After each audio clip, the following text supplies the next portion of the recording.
Sanibona guys, I hope niyaphila. This is part 5 of umthakathi usemndenini. Ngabona ngize ngayo nami ngaphindela kithi. Ngibonga ukuthi ukudla kwabe kusakhonyana khona kufana. Kwakumele ngisukumile ngiphante ngoba ukuhlala endlini kwangeke kungilalise ngidlile.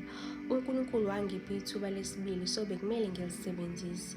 Ngiyazi umama ubengishiyelile izimali, lokho ngikwazi kahle kwazise ubesebenza kahulumeni.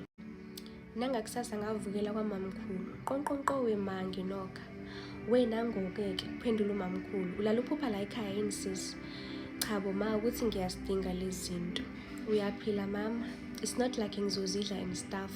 Esukuma ebuya nemvulopi ilahlele ebusweni bami. Kwavele kwangicacela ukuthi umamkhulu akangifuni.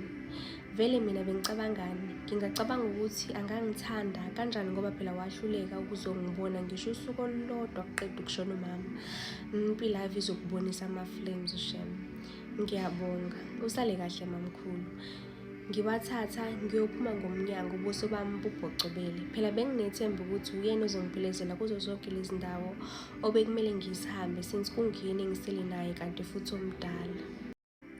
Yaqala-ke inkinga. Ngizohamba ngani ngoba phela anginayo imali yamatekisi. Kwaqhelile kula mahhovisi okwakumele ngiye kuwo. Ayikho iplan enganginayo ngaphandle kokuthi ngijike ngiye kumamkhulu ngiyocela imali. Ngathi ngingena nje. We kanti wengane ungifuna ngempela, ufuna umoya wami phela wena manje. Unyoko wafa ntombazane samncwaba akekho la. Umuntu angeke sakhululeke emzini wakhe. Kwakungamazi kwamamkhulu lawo. Nganyobozela ngibone ngize ngayo ngingasalibekanga nodaba lwami. Ngazama ukuthola usizo kodwa akekho wayefisa ukungisiza. Ngaze ngaya kamashonisa wendawo owaziwayo ukuthi alufakwa nakancane kuyo. Yena kuphela wabeselithemba lami. Ayi uma ngiya kuye ngilubeka udaba lwami kwaba nguye umuntu owangilalela wangizwa kodwa into wangitshela yona ukuthi singaxabani uma sefuna imali yakhe.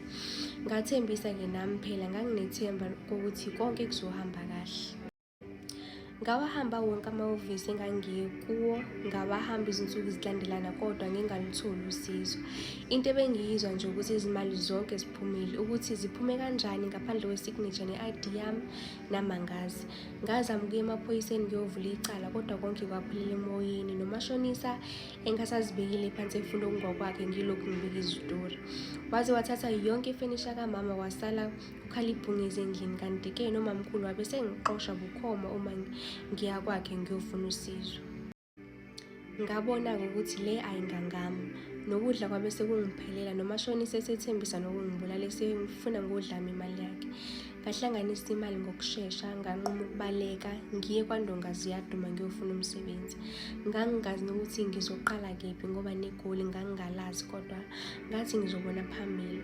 Ngicela ukunitshela ukuthi ngathatha amasakana wami ngangena etekisini ngathi ngizobona phambili phela bengangisiza ukuhlala lana kodwa impilo ingaqhubeki. Yashosholoza itekisi ngizizwa ukuthi cha ngikhathele kanti asisafiki yini. Ngilala ngivuka lutho ukufika nendlala engazibekile phansi. Hhayi-ke sahamba saze safika kwaNdongazi yaduma. Ngabona nesiphithiphithi nje sabantu, amabhilidi nezimoto eziningi ngezwa uvalo longithi gubhu. Kodwa kwangingasekho ukubuyela emuva. Behlaba wonke abantu etekisini nami ngalandela ngazi nokuthi ngibhekephi. Yaqhubeka.